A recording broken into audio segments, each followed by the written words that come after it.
Um, the reason I called for this little interview, kasi I feel that it's time for me to tell the truth and defend myself. Kasi parang mali yung mga sinusulat on the part na nagtampo ako kasi hindi ako pinagtanggol. Nagmukha akong weakling. Bakit ko hinihintay na ipagtanggol ako ni Bea? Kaya ko naman ipagtanggol ang sarili ko. But you have to know why. Nung lumabas yung article na ako daw ang reason or culprit, whatever they call it, or the meddler, kaya na-cancel yung wedding in Spain. Immediately when I saw it, I called Bea. I said, Bea, what's this? Tapos I don't know. And I said, we both know the truth, right? And sabi niya agad sa akin, please, SK, promise me you won't say anything. Kasi ayoko na lumaki pa. And syempre, pagbibigyan mo yung alaga ko, heartbroken at that time, you know, you try to accommodate her wishes kasi ayaw niya sigurong lumaki na. So talaga I kept quiet. But ayaw tumigil, lalo akong, dahil hindi ako sumasagot, lalo akong tinitira, and patindi na ng patindi. Because I promised her, I kept quiet. Okay? In other words, she did not allow me to defend myself.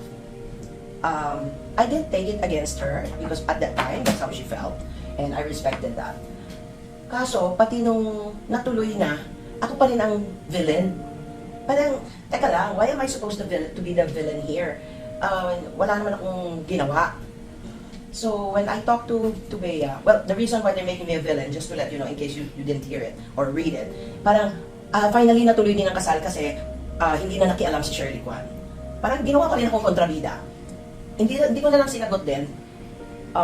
Kasi nga, ako naman, ang reason ko ngayon, kasi kinasal na eh, why would I rain on their parade? Let them be happy. Ayoko nga maging kontrabida.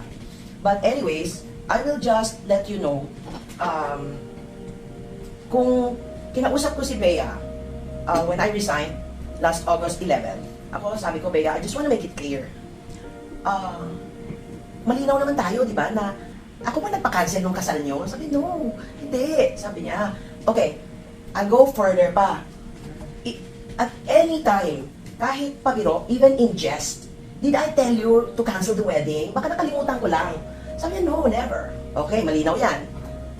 Meron akong resibo. Kung gusto nyo malaman, I can prove na hindi ako kasali dyan. Okay?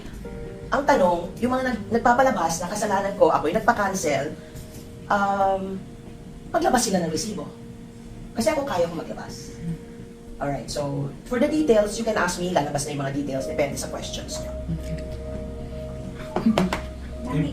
May I ask what was the reason why you and they are no longer talent manager? Was it your decision, and what did she tell you when you confronted her about it? I confronted her about those two things.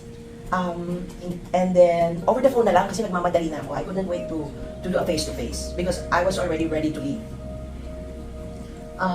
The third trigger point that was the last straw was there was this event that that's my deal. I closed this event, I was talking to the client and preparing this event, and I was told by client that I'm disinvited. And I already know what happened. Even if the client didn't want to tell me, because I just want to protect the client. Basta in other words, I already know who it is. And I told them, sabi, wag kang babawi kami sa'yo. Hindi ako galit, but I'll be a hypocrite if I tell you I'm not offended. Because this has never been done to me. Wala naman akong kasalanan. Diba? What have I done? So anyways, don't worry, I'm not going. If that's your request. But that's very offensive, and that's not something I can accept. And I told Bea, that's the last straw. After I told her that, and she said, no, I didn't know about that. Hindi ko alam yan. Okay, now I'm telling you. And this very moment, this is what I said, as of this very moment, and as of this very day, I am no longer your manager. That's how I told her. When was this? August 11th. I was told I was disinvited August 10th. In the event, yes. I don't want to tell you. Okay. Mami, I know it because you are the manager of Bea, and logic is were you the one who arranged that project for her? Or, From the start, from scratch. so how come you were disinvited from dating? Then, it's just, let's just say, clients were told.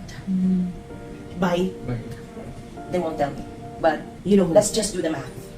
what did Bea say po? She said she doesn't know about it. No, after you told me na you're going to resign.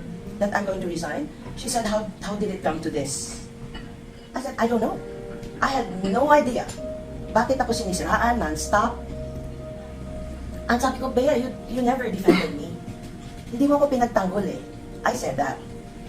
I didn't mean naman, kasi alam ko naman, Bea, hindi mahilig yan mag-public interview. Ang sa akin, kasi privately, you could have told whoever that is the truth. No, wala akong alam dyan. Hindi ako nakialam ever.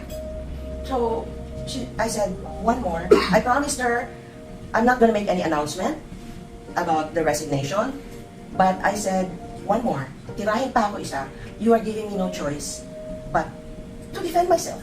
Because enough is enough. What else is it that you want? Mami, so you said that you were supposed to speak about the resignation. So what was that last straw? Or That was, I was disinvited. I mean, Okay. Now, that was 11th. When did this, I kept quiet. yeah, I kept my promise until it came out yesterday. Was it yesterday? I was like in the news everywhere. Until, because that last Friday, I got a call from a friend of mine. Ayoko na din mag-mention ng name.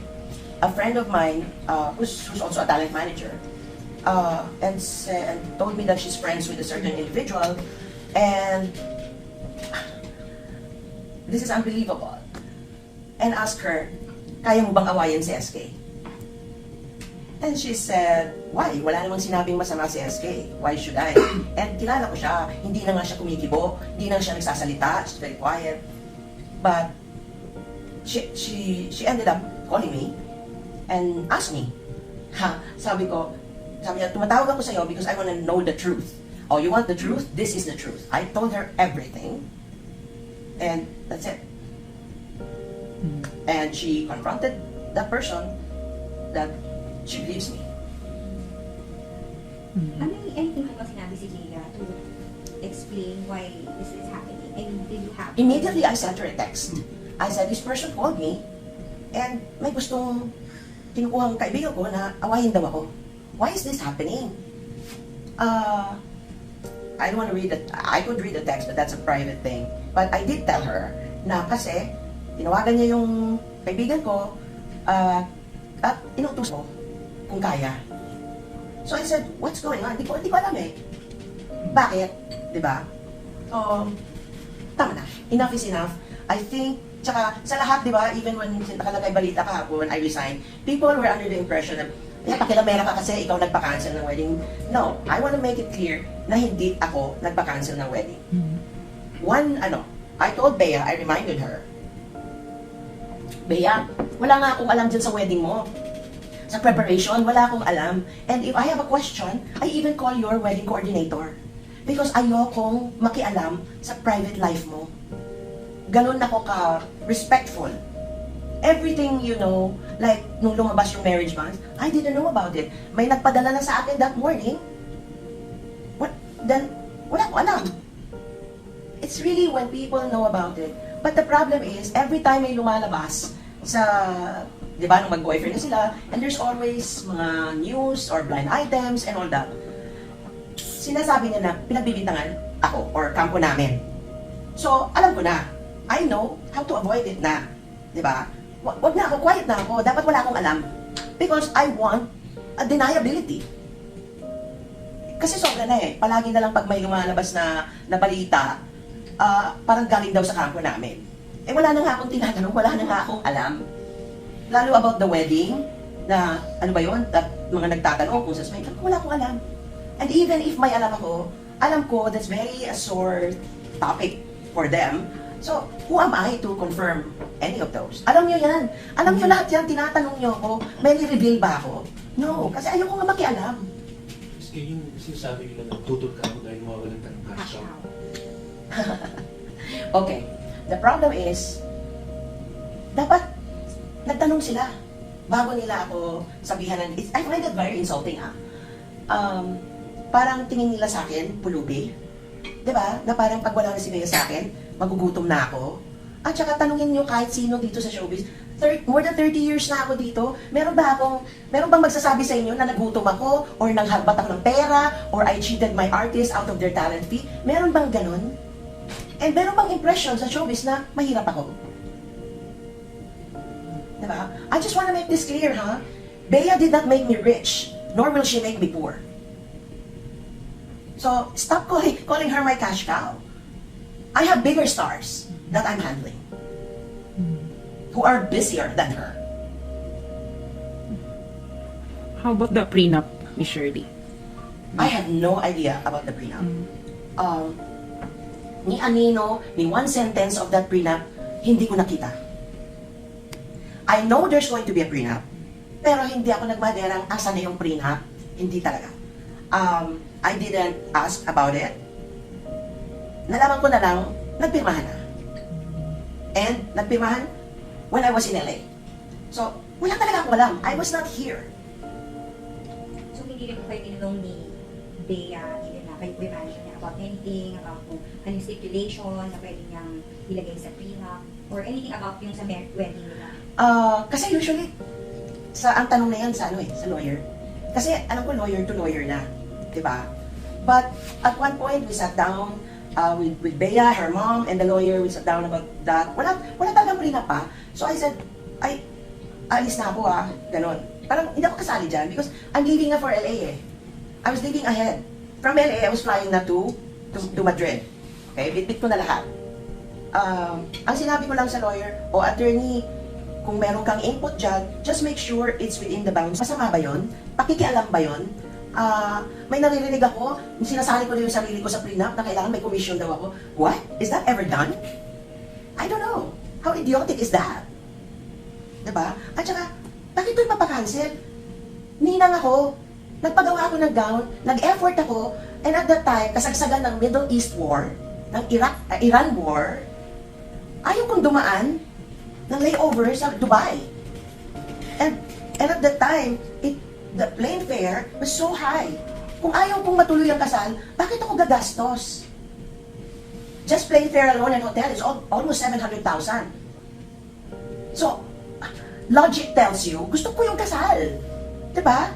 Bakit ako lumipad na ahead of time? Ang ginawa kong flight is from Manila to LA. Kasi from LA, I fly to Madrid. Ayoko talagang dumaan ng Middle East. So ginawa ko, nagpa-schedule na ako ng mga doctors ko para may saysay naman yung pagdaan ko sa LA. So all these things happened when I was in LA. Okay? Di ko alam anong nangyayari dito. One day, I received a text from her business partner, Bea Secosana. Okay? And she told me, I'll read it to you. Resibo ko to. Kaya kayo, na pinagbibintangan ako, maglabas kayo ng resibo, okay?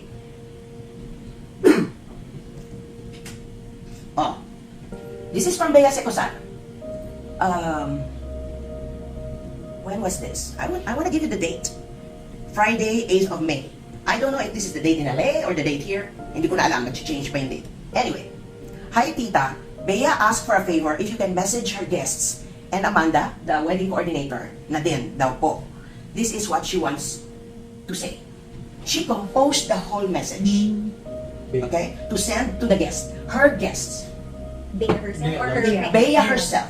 She told Bea Secosana to send it to me. Again, Bea Secosana said, hi tita, Bea Alonso asked for a favor if you can message her guests and Amanda, the wedding coordinator na din daw po. This is what she wants to say. The start of her message. I'm messaging on behalf, kumalat na to. This is not a surprise. It's all over. I'm messaging on behalf of Bea. As if ako yung nag-text, right? We sincerely apologize for the sudden notice, but unfortunately, the wedding has been canceled. We understand that many of you made time, effort, and arrangements to celebrate this special day with them, and we are truly sorry for the inconvenience and disappointment this may cause. Bea is currently on a flight right now, but she wrote it. But she will personally reach out and message everyone as soon as she lands. We kindly ask for your understanding and prayers for her during this difficult time. Thank you so much for your understanding. Can you imagine the stress I felt right away? I even texted Bess. Of course, I had the reaction, Bea, totoo ba to? Sabi niya, yes, tita. And where is she? I want to talk to her. I want to confirm. She's on a plane. She's on her way to London. Ako naman, should I delay this? But people are already flying. This is the 8th of May. People are already flying. Nakakaawa naman because I know how much it costs to buy those tickets. So I'm not considerate, in a way. Kailangan na itong padala. So, my next dilemma, should I put my name? Or should I send it as is? If I send it as is, people might think it's a prank and it'll be all over the social media again. This is not supposed to be taken as a joke. This is a serious matter. And kami mga manager, pag hiningan kami ng tulong ng mga artist, we are there to help. Especially in this kind of situation. So what do you expect me to do? Masyado na akong siniraan. At gusto pa akong ipaaway. And even then, yung sinisiraan ako, I promised Bea, I was not gonna say anything. But last Friday was too much. I think that's a bit too much.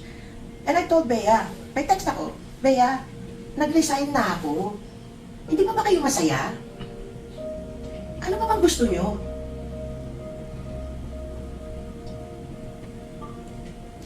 Is that clear?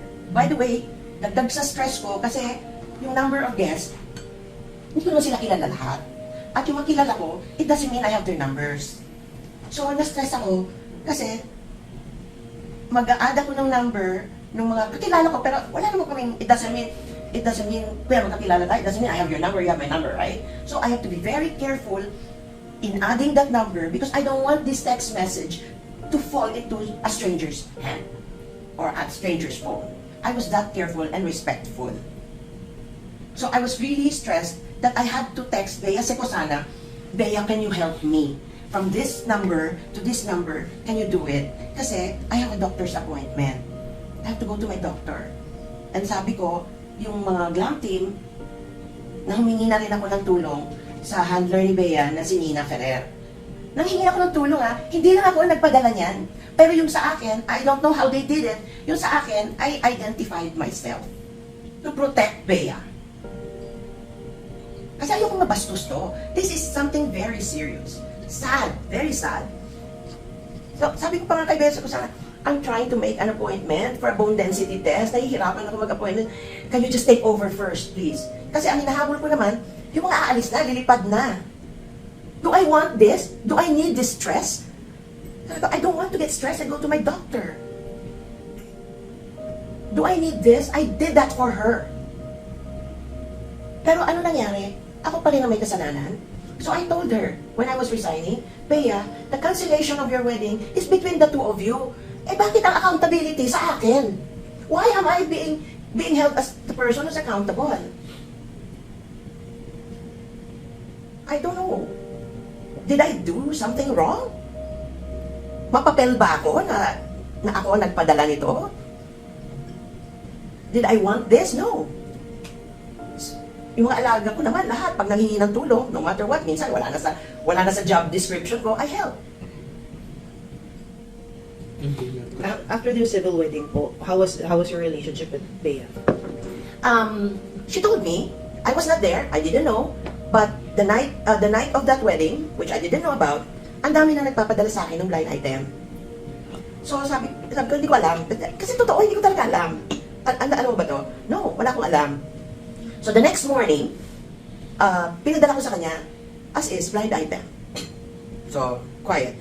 And ako naman, I was so busy that day because I had to go to a photo shoot of life in the National Museum, I think. So that's the morning. Hinati ko yung day ko kasi sa hapon, lilipat ako sa photo shoot naman ni Bea for the preview and what product was that? Bird Tree. So tumawid pa ako. But while I was in the museum, Bea already called me. And the first thing she told me was, it's true. Yun. She admitted it to me. But I was in a shoot. Everybody's already talking about it, texting me. I kept quiet. Even nung lumipat na ako sa shoot niya, I went to another studio to see her. I kept quiet.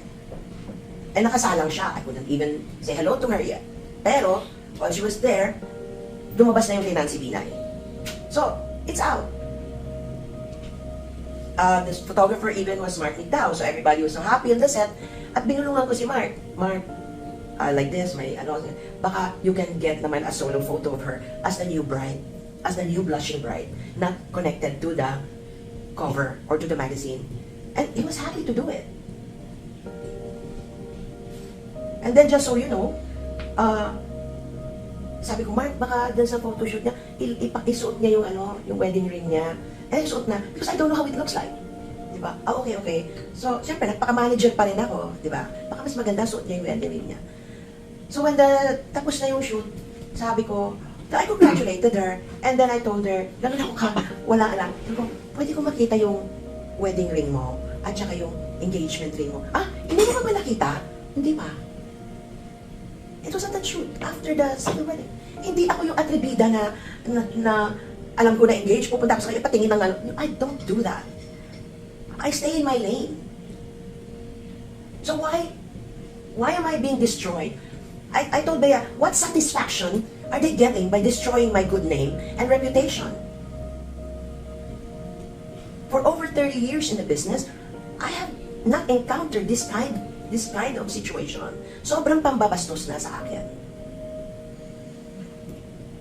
Yes, question. Yung tagal na nabanggit mo na may talent manager na tumawag sa iyo na kailangan gusto kang ipaaway. Sa tingin mo, bakit parang sobrang galit sa yung tao para utusan yung ibang tao na awayin niya? Hindi ko nga alam eh. Well, she mentioned kung sino, but I'm not gonna mention na lang. But up to now, hindi ko alam.